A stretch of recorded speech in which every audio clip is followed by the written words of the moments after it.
Good morning. This is Kelley from Alpaca Direct, and I'm here at Alpaca Direct working on a project that is using beads. So today we're going to talk about how to add beads to your knitting. And there are a couple different techniques to do that. And I wanted to show you what the techniques look like side by side, how the beads sit on the actual knit fabric. So you can choose for yourself which way you like to add beads to your knitting. So I have my first project that I'm working on here. It's a mystery cowl, and it is by Vivanti. It's called the Vivanti cowl, and it's by Cadris Stitches, and it can be found on Ravelry. And if you see here, I'm using this yarn that I have in stash. It's Royal Alpaca, and you can see there's leaves and little leaves. It's very pretty, kind of a outside earthy pattern on it, and I haven't gotten to the beaded part yet, but I'm close. And so I'm going to use just 2 skeins of this yarn, so it's not going to be a huge cowl, but I wanted it close to my neck, and when it blocks out, I think it's going to be beautiful. Do you see how? Can you see it, Jim? Why do you like baby alpaca? No, this is Royal Alpaca. This is Royal Alpaca because I want it right next to my skin, which is why I made this even a little bit smaller, 1 repeat less than the pattern called for, because I want this right next to my skin, because if I'm cold, I can put this cowl on and go outside, and it will make a huge difference in the overall warmth of my body. So anyway, I'm excited about this cowl I've been working on. I just realized it's turned around. You want to move that around so it goes out. Sorry. 1 second, sweetie. I messed up my microphone here. All right, let's see if I can turn it this way. Can you all hear me better? I missed that. Yeah. Oh, it's all good. So anyway, I am having a great time with beads, and I wanted to let you know what I had learned. Don't forget, as we're going along, to let us know where you're from. And if you post comments in that comment section, you get entered to win the prize, and we have a prize every week. So I was thinking, for last week, we used the comfort sock. Do you know which one was the prize for this one? And the reason why I like this comfort sock for summertime knitting is that it is lightweight and it's not made out of wool.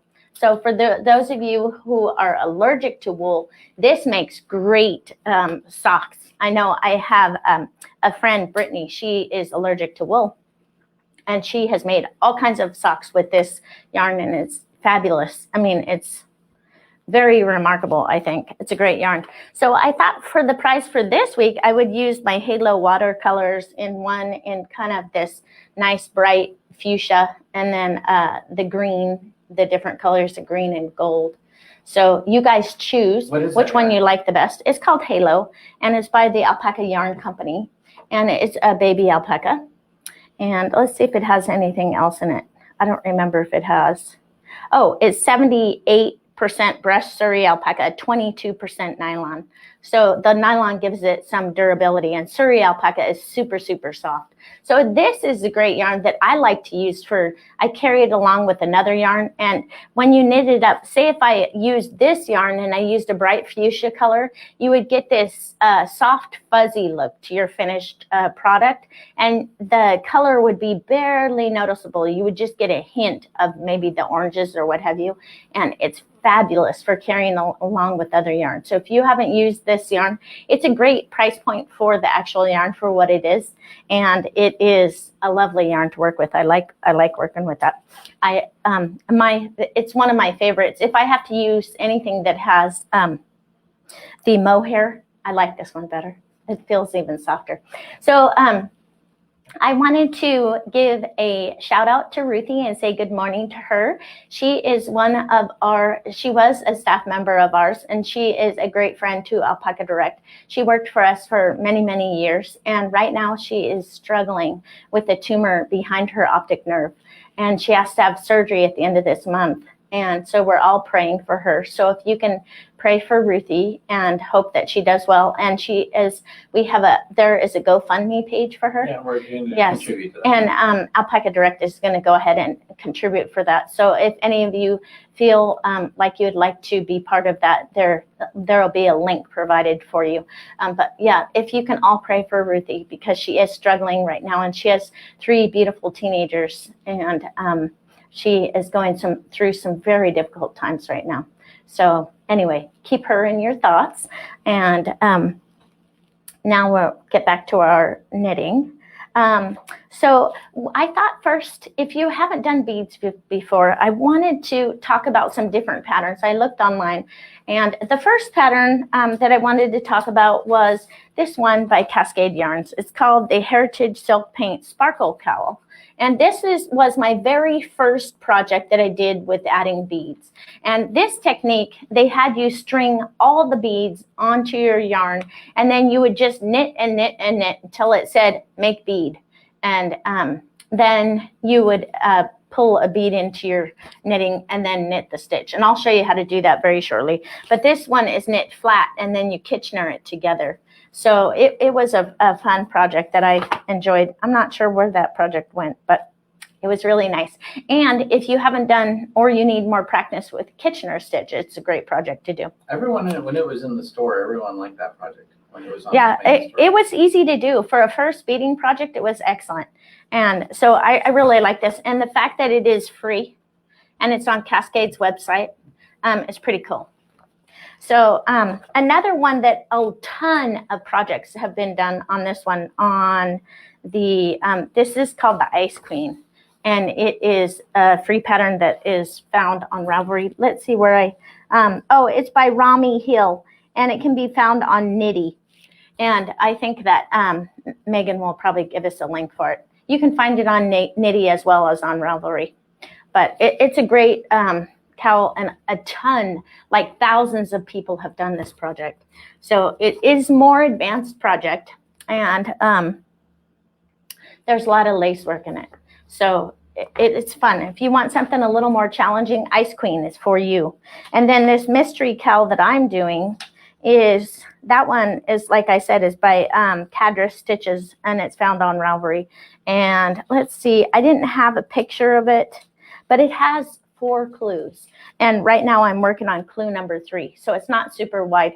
And I think that I'm going to see if I can repeat all of the clues, go 1 through 4, 1 through 4. And I'll let you know by next week. I'll have it done. But I think it has a lot of purling. If you don't like purling, it might not be the project for you. But I'm enjoying it. I think it's fun.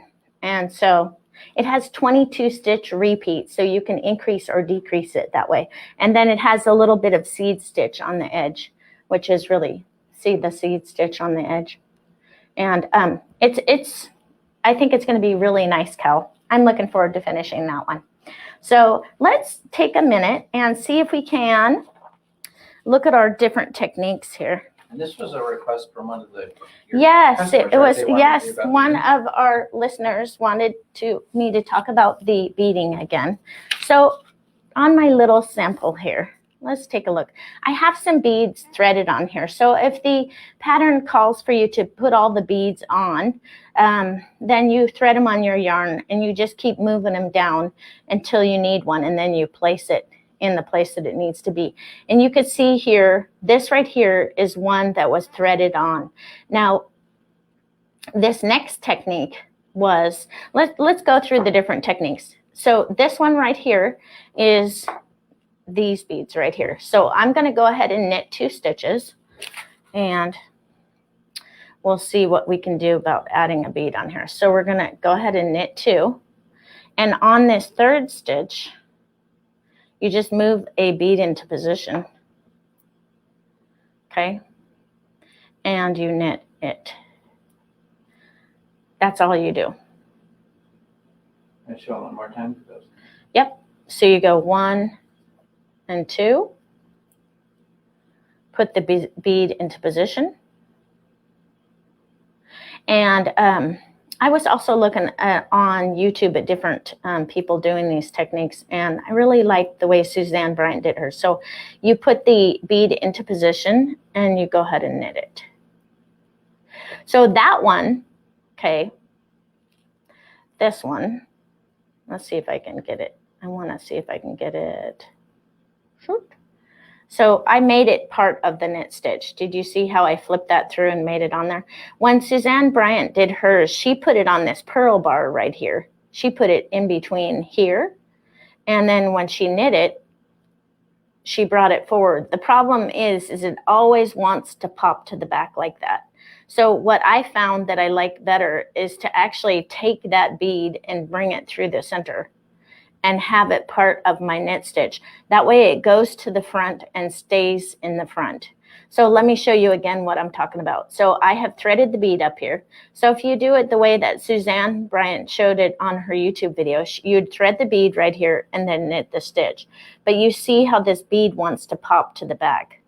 So then she said what you could do to alleviate that problem is do a purl stitch before the bead, do the bead, and then do a purl stitch after. So do the bead and then do a purl stitch after. And it makes the bead stay in front more by having that purl stitch there. I still feel like it wants to, actually it doesn't pop through the back as much. I just found if I think of it as, instead of doing the purl stitch, if I think of it as I'm going to pop the bead right to the front with me when I knit it, okay? So I'm going to put my needle in, I'm going to take my bead and bring it to the front. Do you see how that works? And then you have, that works pretty good. I mean, I find that it stays pretty nice like that. Now let's look and see what we can do if we're placing these beads over here with the different techniques. So let's see if I can find my crochet hook. And I'll need a bead of some sort. Also on these beads, I bought these just at the craft store at Joann's. And they're all different ones. They'll tell you in the pattern what size that you need. If you look on here, these are 2.0. And the smaller ones that you would use for fingering weight yarn are 6.0 seed beads. These are the ones. But it's very hard to find a darning needle that fits through these puppy dogs. So you have to use a very small, maybe just a regular embroidery needle to fit through there because they're very small. And the holes on every single one of these beads are they're different. Some of the holes are smaller than others. So some might fit on your needle while others do not. I recommend if you're doing a project and you have the ability to have open up the beads and see what they're like, take your tools that you're going to be using, say your darning needle and your crochet hook if you're going to be using a crochet hook, and just make sure they fit through. And the part you want to make sure that fits is down here at the end. You see how that does not fit? You want to make sure that you have the right tools that you can use before you come home and try to work with them, because you might find that you don't, what you thought would work did not work. Okay, so now let's just take one of these beads here. And the other technique that you can use other than stringing them all on ahead of time. Plus, if you're stringing them on all ahead of time, you do want to keep in mind that if, for instance, it called for 99 beads and then you only had 96 beads, you're 3 beads short. So you would have to use a different technique. So just keep that in mind, that you would have to thread on the exact amount that you need. And if you have too many, then you might have to cut your yarn and, weave in an end. It's not the end of the world, but anyway, it's always things to think about. So on the crochet hook, this one is pretty small. It's a 1.00 millimeter, a number 6. And I'm going to just take this stitch that I'm going to be doing a make bead with. And you just have to make sure that you pull the yarn. I'm pulling it with my left hand. And then you bring it through and then put it back on your needle. And then you would work it. So that is where you thread the needle on the stitch that you're going to be knitting. And then you knit it afterwards. Okay. Then let's do a couple more stitches. And let's knit the stitch, put the stitch back on, grab another bead and then put the bead onto the stitch that you just knit. Whatever works for you. What I would recommend, if you haven't done beads before, do a little sample board like this and try the different ways and see which way you like. And then that's the way you should do it. Because for some people, one way may work better than the other. So you put your bead on, and you would take that yarn and make sure it's tight and just thread it through. And then put that back on, holding it too tight with the right hand leg in front. And then you would have to tighten that up. You don't want to leave a sloppy stitch. And now let's take a look at the end result that we have here. So we have the beads that are threaded on, and you can see the ones that are threaded on are a little more loose. Let's knit, let's purl back here and see if we can get a little bit away from our beads so we can see what the end result is just a little more clearly after a round or two has passed. The one thing I like about using the crochet hook method is that the beads stay. You see them on both sides, the back and the front, and you see this other method, they're only on the front. Do you see how that is? That's kind of cool, huh, Jim? Don't you think? Mm-hmm. Yeah. I thought that the crochet hook method I wouldn't like as much, but actually I do like it. And this one, see, that bead is going to want to stay in the back. So I'm going to flip it to the front and see if I can get it to behave itself and stay on the front of the fabric. So doing the beads where you string them on could possibly make it so your beads fall to the back more easily, and then you don't get the full effect. And as I said, you can see already here that this one, it kind of stands out a little bit more, but it's a looser look. I think that Suzanne Bryant has this shawl that is called A Certain Summer, and she does this technique for the edges of the shawl, and then the interior where the leaves are, she does one of these techniques. It's kind of personal preference, whatever you think you would like. The neat thing about this is this one, the beads really do stand out. So if you pull the beads through and make them part of the knit stitch, you can, excuse me, look right here. If you see this bead right here and that knit stitch right here, it's on the right-hand leg of the knit stitch. So it does stay to the front. It stays to the front pretty nicely, I think. So that is a good technique to use. But I also like this one where you put the bead, let's see, what did we do on this first one? Oh, we put the bead on the actual stitch and then knit it. And then the other one, we knit the stitch and then put the bead on. So, I don't know. I kind of like this one, where you put the bead on. Mm-hmm. Yeah, you put the bead on and then you knit the stitch. What do you guys think? Which one do you like, Jim? Do you have a preference? Number 1, 2, 3. Which number one? 1 is these two. 2 or 3. Which one do you like, Jim? I like number 2. You like number 2?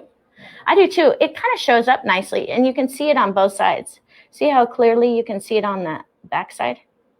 It's kind of cool. So anyway, so I learned a little bit about adding beads to my knitting. It can be, when you're doing a beaded project, it can be a little bit tedious to do those beads. But like this mystery cowl, on the mystery cowl that I'm doing right here, this right here, do you see it says 0? And if you look up in the glossary, it says place bead and then knit the stitch. So that's the technique that she used, which was technique number 2 on ours, the middle one. So she likes that technique too. And you can see on her pattern, she has about 7 beads in the whole pattern on each repeat, on each 22 stitch repeat. So I think that's kind of cool.